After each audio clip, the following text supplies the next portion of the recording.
நாங்க வந்து அவரை ரொம்ப இம்மெச்சூர்டான ஒரு பொலிட்டீஷியனா தான் பாக்குறோம். அந்த காலத்துல ஒரு இம்மெச்சூர் தலைவருடைய கொடியை மகிழ்ச்சியோட அறிவித்தது எடப்பாடி அவர்கள் தானே.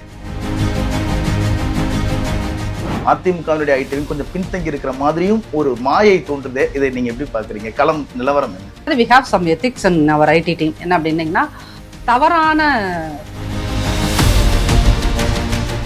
என்னுடைய ஒரே எதிரி திமுகன்னு சொல்றாரு. அதை நீங்க எப்படி மேம் பாக்குறீங்க? தாவேக்கான லிஸ்ட்லேயே இல்லை. இவ்வளவுதான் உங்க பாலிடிக்ஸ். களத்துல வந்து நீங்க வேலை பார்க்கறதுங்கிறது.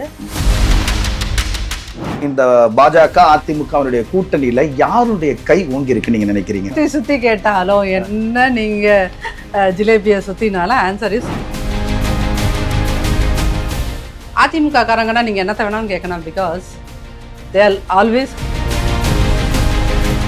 திருப்பரங்குன்ற இஷ்யூலயே திருமான்மையினரின் பக்கத்துல தானே அரசு நின்னுச்சு. யார் கூட? திருப்பரங்குன்ற இஷ்யூலயே வேற யாருக்காக? I am really accusing you guys are the real culprits. இல்ல எப்படி guys are the real culprits. சொல்லுங்க. வேற யாரு பக்கம் அரசு நின்னுச்சு நீங்க நினைக்கிறீங்க? சார் நான் உங்களுக்கு எதுக்கு பதில் சொல்லணும்?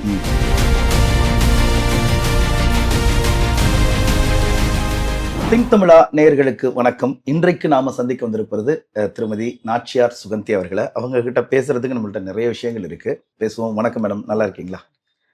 மேடம், நீங்க வந்து இப்ப அதிமுகவினுடைய ஐடி விங்ல ஒரு முக்கிய பொறுப்புல இருக்கீங்க. ஐடி விங் அப்படிங்கிறது இப்போதைக்கு இருக்கிற தேர்தல் களத்துல ரொம்ப முக்கியமான பங்கு வகிக்கிற ஒரு விஷயமா இருக்கு. ஐடி விங்கை பொறுத்த வரைக்கும் இப்ப தாவேகாவினுடைய ஐடி விங்கும் திமுகவினுடைய ஐடி விங்கும் ரொம்ப வேகம் எடுத்து ஓடுற மாதிரியும் அதிமுகவினுடைய ஐடி விங் கொஞ்சம் பின்தங்கி இருக்கிற மாதிரியும் ஒரு மாயை தோன்றுதே. இதை நீங்க எப்படி பாக்குறீங்க? களம் நிலவரம் என்ன? இல்ல இந்த குற்றச்சாட்டை வந்து சொல்லாதவங்க யாருமே கிடையாது. நீங்க புதுசு இல்ல, எல்லாரும் எங்களை நோக்கி வீசுகின்ற ஒரு இதுதான். இப்ப திமுக பொறுத்த அளவுக்கு பாத்தீங்கன்னா, திமுகல ஐடி விங் பொறுப்பாளர்கள் அங்க வேலை பார்க்க மாட்டாங்க. சரி, அவங்க வந்து சம்பளத்துக்கு ஆள் வச்சிருப்பாங்க. அதுக்கு நான் தனி ஆஃபீஸ் போட்டு ஒரு குறைந்தபட்சம் 500 பேர் 1000 பேரை வேலைக்கு வச்சு ஒட்டுமொத்த தமிழ்நாட்டிலையும் வச்சு வேலை பார்க்குறாங்க.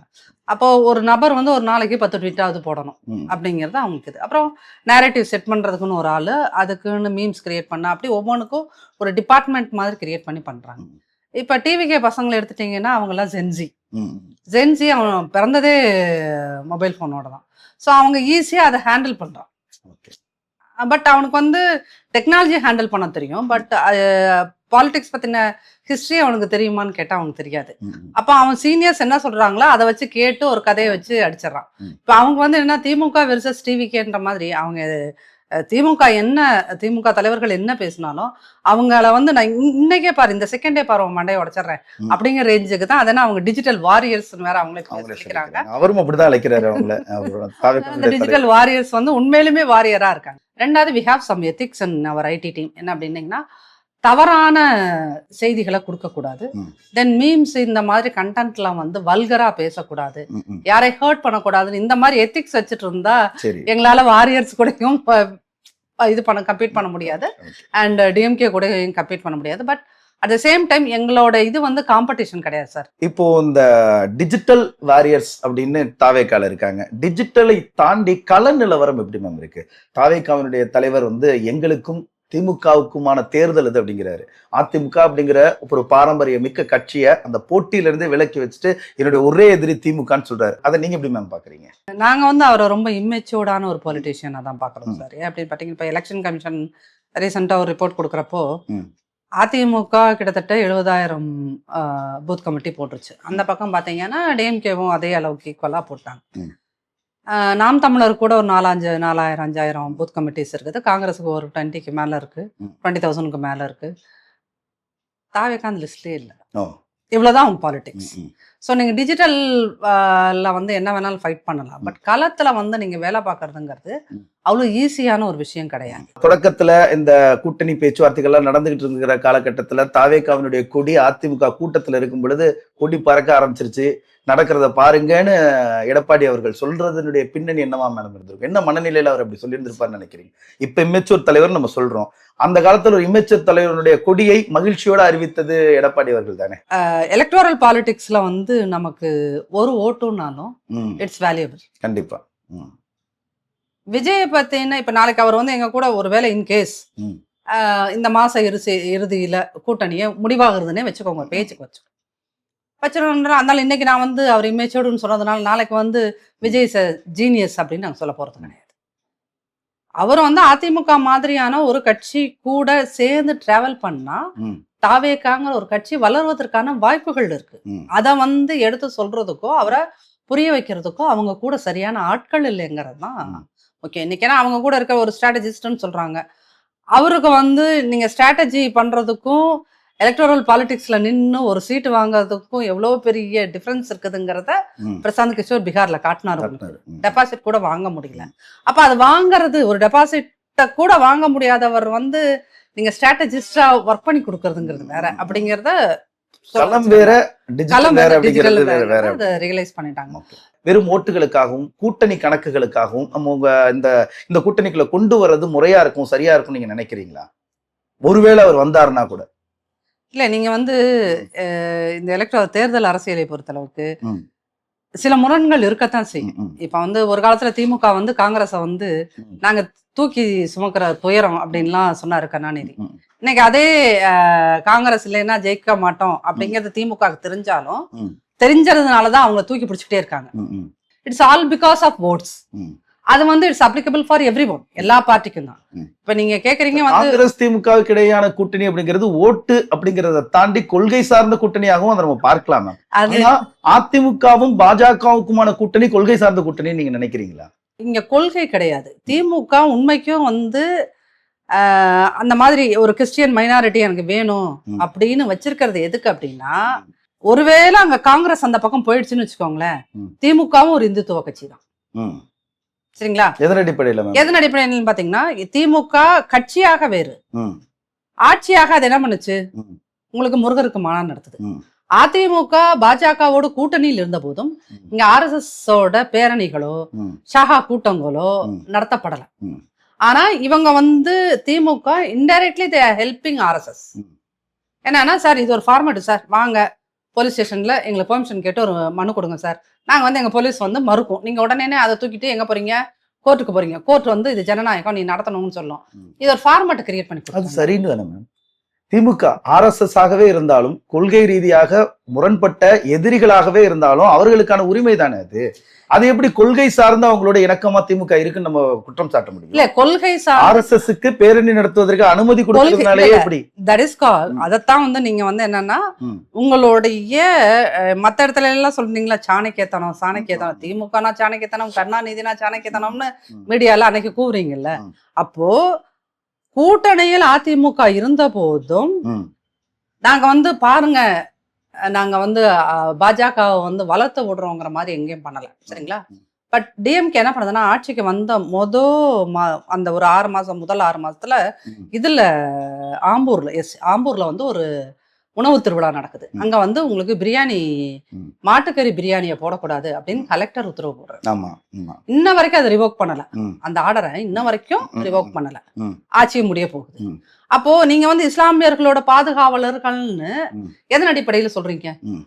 சோ அதனால ஒரு அரசாங்கம் வந்து நீங்க வந்து நாங்க வந்து மதச்சார்பின்மையே இட்ஸ் அ செக்குலர் கவர்மெண்ட் அப்படின்னு நீங்க கான்ஸ்டிடியூஷன் சொல்லுது. அப்ப செக்குலர் கவர்மெண்ட் அப்படின்னு சொல்லிட்டு நீங்க வந்து முருகருக்கு மாநாடு நடத்துனீங்கல்ல, அப்ப ஒரு வேளாங்கண்ணிக்கோ இல்ல கிறிஸ்தவ இயேசுநாதருக்கோ ஏதோ ஒன்று நீங்க பண்ணிருக்கணும்ல. அது அறநிலையத்துறையின் சார்பில் நடத்தப்படுற sir you have every justification sir. நீங்க என்ன வேணாலும் இருக்குல்ல மேம். இல்ல, இப்போ நீங்க நீங்க அப்படி வந்து அப்படி நம்ம பாத்தீங்கன்னா, பார்த்தோம்னா சரி, நீங்க அப்படி திருப்பரங்குன்ற இஷ்யூலயே சிறுபான்மையினரின் பக்கத்துல தானே அரசு நின்னுச்சு. யார் கூட திருப்பரங்குன்ற இஷ்யூலயே இது திருப்பரங்குன்ற இஷ்யூல சிறுபான்மையர் பக்கம் நின்னுச்சு அப்படின்னு ஆ. மீடியா சொன்னீங்கன்னா, வேற யாருக்காக நின்னுச்சு? I am really accusing you guys are the hmm. Real culprits. இல்ல எப்படி You guys are the இல்ல real எப்படின்னு culprits. சொல்லுங்க. வேற யாரு பக்கம் இந்த அரசு நின்னுச்சு நீங்க நினைக்கிறீங்க?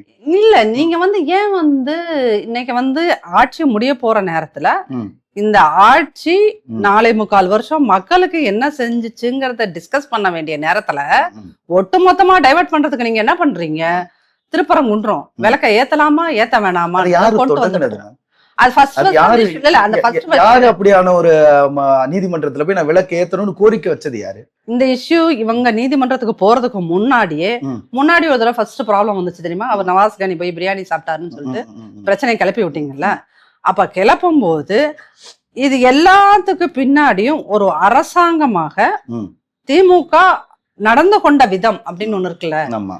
நீங்க கேஸ் போடுறாங்க, ம். உங்களுக்கு வந்து ஜட்ஜ்மெண்ட் என்னைக்கு வருது, ம். நீங்க என்னைக்கு அதை பத்தி பேசுறீங்க. ம். அப்ப இடையில ஒரு 2-3 நாள் அதை பத்தி எதுவுமே பேசாம அமைதி காத்து அன்னைக்கு பர்டிகுலரா ம். விளக்கேத்துறான அந்த கார்த்திகை தீபத்தை அன்னைக்கு நீங்க அந்த இஷ்யூ பத்தி பேசுறீங்க அப்படின்னு சொன்னீங்கன்னா, ஏன் அந்த 2 நாள் நீங்க அமைதியா இருந்தீங்க ம். திமுக கவர்மெண்ட்? ம். அப்ப அந்த உங்களோட மோட்டிவ் என்ன? ம். சோ அதுக்குள்ளதான் எல்லா அரசியலும் இருக்குது. சின்ன சின்ன ஊர்கள்ல இருந்து இருக்கிற தலைவர்கள், கிளை செயலாளர்கள் அப்படி இப்படிலாம் போறாங்கிறத தாண்டி செங்கோட்டையனே அங்கிருந்து அதிமுகல இருந்து ஒரு முக்கியமான தலைவரே தாவேக்காக்கு போகும்பொழுது அதிமுகவினுடைய பெருவாரியான ஓட்டு தாவேக்காக்கு போயிடுச்சோ அப்படிங்கிற மாதிரியான ஒரு மாயை இருக்கே மேம். அதிமுகல இருந்து தான் பெரும் தலைவர்களே அங்க போயிட்டு இருக்காங்க அப்படிங்கும்போது ஒருவேளை அதிமுக ஓட்டெல்லாம் டிவிக்கு போயிடுச்சோ? இல்ல இத வந்து நான் கொஞ்சம் ஹார்ஷா சொல்லணும்னு விரும்புறேன். பிகாஸ் செங்கோட்டையன் அப்படிங்கிறவர் வந்து அவர் வந்து மக்களை வந்து கவர்ந்து இருக்கக்கூடிய ஒரு கரிஸ்மாட்டிக் லீடர்லாம் கிடையாது. சரிங்களா? அவரு பொழைச்சதே ரெட்டாலைங்கிற சின்னம் தான். அவரை எம்எல்ஏ ஆக்கினதும் சரி, உங்களை வந்து அமைச்சர் ஆக்கினதும் சரி ரெட்டாலை சின்னம். அவருக்காக ஒரு பெரிய ஓட் பேங்க் அங்க இருக்குது அப்படின்னீங்கன்னா அவர் வந்து கட்சியே வந்து கன்வின்ஸ் பண்ணியிருக்கணும் இல்லையா? அப்போ இங்க அதிமுகவை பொறுத்தளவுக்கு என்னன்னா, தலைவர்களை விட கட்சி தான் பெருசு, இயக்கம் தான் பெருசு. ஒருவேளை அதிமுக இல்ல இருக்கிறவங்களுக்கு ஏதாவது மனக்கசப்பு இருந்துச்சுன்னா அவர்களுடைய போக்கிடமா தாவேக்கா மாறிடுச்சான்னு கேக்குறேன்.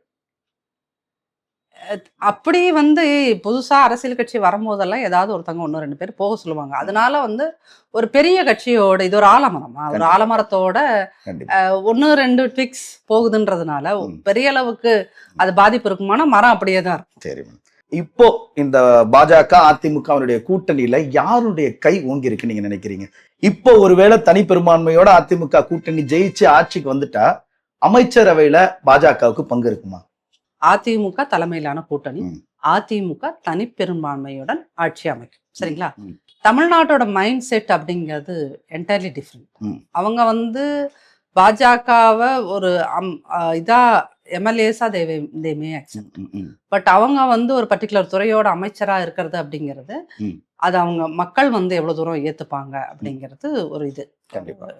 எல்லாத்துக்குமே ஒரு இன்ஹிபிஷன் இருந்துகிட்டு தான் இருக்கு. ஸோ அந்த ஒரு விஷயத்த வந்து எங்களுடைய பொதுச் செயலாளர் பேசி அவங்கள்ட்ட புரிய வைப்பார். ஸோ அதனால அது வந்து அது பாசிபிலிட்டி கிடையாது. தென் நாங்க மோர் தென் 160 டெஃபினட்டா கிடைக்கும். மோர் தென் 160 தனி பெரும்பான்மையோட ஆட்சி அமைத்தால், ஒருவேளை தனி பெரும்பான்மையோட அதிமுக ஆட்சி அமைத்தால் அதுல வந்து மந்திரி சபையில பிஜேபிக்கு பங்கு இருக்காதுங்கிறத நாசுக்கா சொல்றீங்களா? எப்படி மேம்? அது பாலிஷா சொல்ற மாதிரி இருக்கு. அவங்க இடம் பெற மாட்டாங்க.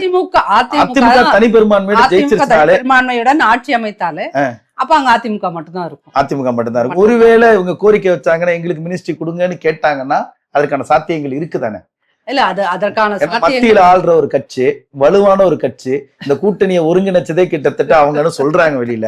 அப்படி இருக்கும்போது அமைச்சரவையில என்ன சுத்தி கேட்டாலும் என்ன நீங்க ஜிலேபிய சுத்தினாலும் ஆன்சர் இஸ் நோ. நோ தான். இல்ல அமைச்சரவையில் அதிமுக மட்டும்தான் பங்கெடுத்துக்கும் ஒருவேளை ஜெயிச்சிருந்தா. ஓகே மேடம், சுருக்கமா நம்ம இப்படி புரிஞ்சுக்கலாம். இப்ப சமீபங்கள்ல வர தேர்தல்களை எதிர்கொள்வதற்கு அமைக்கப்படுகிற கூட்டணிகள் எதுவும் கொள்கை கூட்டணிகள் அல்ல, ஓட்டுக்காகவும் தொகுதி பங்கீடு சார்ந்த ஒரு கூட்டணியாகவே தான் இப்ப அமையுது அப்படின்ற மாதிரி எடுத்துக்கலாமா மேம்? அப்படிதான் இருக்கா சூழல்? இல்ல கொள்கை கூட்டணினா அதிமுகவோட கொள்கைக்கும் பாஜக கொள்கைக்கும் நேரெதிர். ஆமா, பெரிய முரண் இருக்கு. அதுதான் பெரிய அந்த சொல்றேன். இது எலெக்ஷனுக்கான ஒரு கூட்டணி, அவ்வளவுதான். இதுல வந்து வேற எந்த ஒரு விஷயத்திலையும், அதனாலதான் எங்களுடைய பொதுச் செயலாளர் திரும்ப திரும்ப சொல்றது என்னன்னா, இது தேர்தலுக்கான கூட்டணி, அவ்வளவுதான். இது கொள்கைக்கான கூட்டணியாக ஒருபோதும் இருக்கவும் முடியாது, இருக்கவும் கூடாது. பிஜேபியோட கூட்டணி வச்சாங்கன்னா ஆர்எஸ்எஸ் கொள்கைகளை அக்செப்ட் பண்ணிக்கிறது மாதிரி தானே அதுவும். பிஜேபியோடு கூட்டணியில் இருந்து கேபினெட் மினிஸ்டரா 8-9 பேர் இருந்து எல்லா பலன்களையும் அனுபவித்தவர்களை நோக்கி மீடியா என்னைக்கு இந்த கேள்வி கேட்க மாட்டேங்குது. யாரு வந்து ரொம்ப சின்சியரா அமிக்கபிளா ஆன்சரபிளா இருக்கானோ அவனை நோக்கிதான் இந்த கேள்விகள் சரமாரியா வந்துட்டே இருக்கு. உனக்கு எது நான் பதில் சொல்லணும் அப்படின்னு தெனாவேட்டா போற திமுகவை நோக்கி இது போறதில்ல. அதுக்காக நாங்க திமுக மாதிரி சார் நான் உங்களுக்கே இதுக்கு பதில் சொல்லணும் அந்த ஆட்டிடியூட் வரவும் வராது. கண்டிப்பா வராது. அப்போ நம்ம சொசைட்டில என்ன பிரச்சனை அப்படின்னு சொன்னீங்களா, இங்க அமிக்கபிளா இருக்கிறதே ஒரு ப்ராப்ளம் சார். உண்மையிலுமே ரியலி அமிக்கபிளா ரொம்ப ஹம்பிளா இருக்கிறதே சில நேரங்களில் ரொம்ப துயரமா இருக்குது. அதிமுக காரங்கன்னா நீங்க என்னத்த வேணாலும் கேட்கணும், because they are always humble with people இல்லையா?